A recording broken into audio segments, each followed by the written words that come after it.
बिस्मिल्लाहिर्रहमानिर्रहीम अल्हम्दुलिल्लाहि रब्बिल आलमीन वस्सलातु वस्सलामु अला सय्यिदिल अंबिया'i वल मुरसलीन व अला इबादिल्लाहिस सालिहीन अम्मा बादु फ़अऊज़ु बिल्लाहि मिनश शैतानिर रजीम बिस्मिल्लाहिर्रहमानिर्रहीम व तआवनु अलल बिर्रि वत तक़वा व ला तआवनु अलल इस्मि वल उद्वान सदक़ल्लाहु मौलाना अल अज़ीम।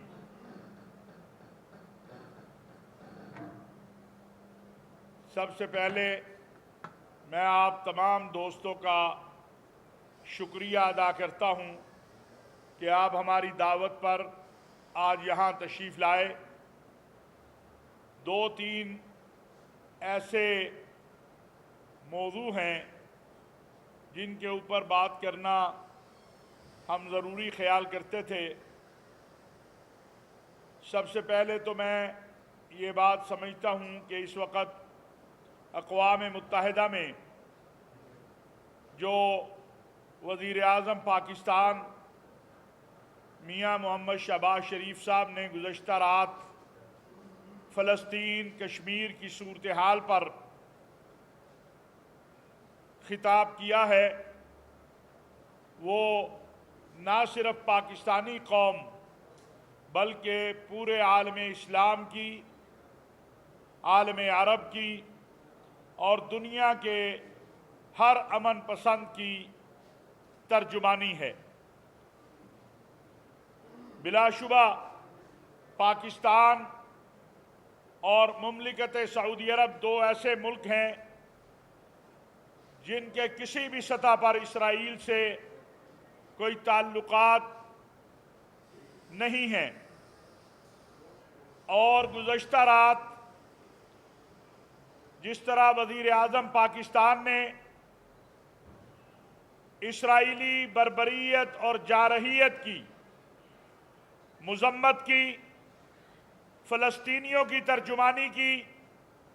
कश्मीरियों की तर्जुमानी की, हिंदुस्तान के मकरू अज़ाइम को बयान किया और मकबूजा कश्मीर की आवाम को हौसला दिया, मैं समझता हूँ कि पूरी कौम की तरफ से वो शुक्रिया और तहसीन के मुस्तहिक हैं। और हमें ये रवैया अपनाने की ज़रूरत है कि व तआवनु अलल बिर्रि वत तक़वा व ला तआवनु अलल इस्मि वल उद्वान। कुरान करीम का ये हुक्म है कि कोई अच्छा काम करे तो उसे अच्छा कहा जाए और कोई गैर शरई काम करे तो उसे गैर शरई कहा जाए। तो वज़ीर आज़म पाकिस्तान की इस तकरीर को पाकिस्तान के अवाम, पाकिस्तान के तमाम मकातिब फ़िक्र के उलमा, मशाइख,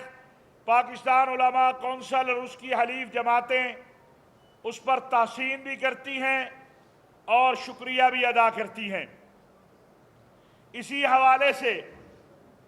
हमने ये भी देखा है कि अक़वाम मुत्तहिदा में सऊदी अरब के वज़ीर ख़ारजा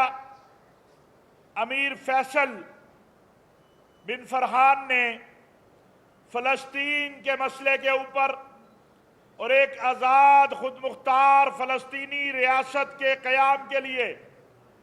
जिसका दारुल खलाफा अल कुद्स शरीफ हो, उसके लिए ऐलान किया है कि अब सऊदी अरब अपने दोस्त इस्लामी अरब ममालिक के साथ मिलकर और यूरोपी बाज़ ममालिक के साथ मिलकर आलमी इत्तेहाद कायम कर रहा है, जिसका पहला इजलास रियाज में होगा। हम इसका भी खैर मकदम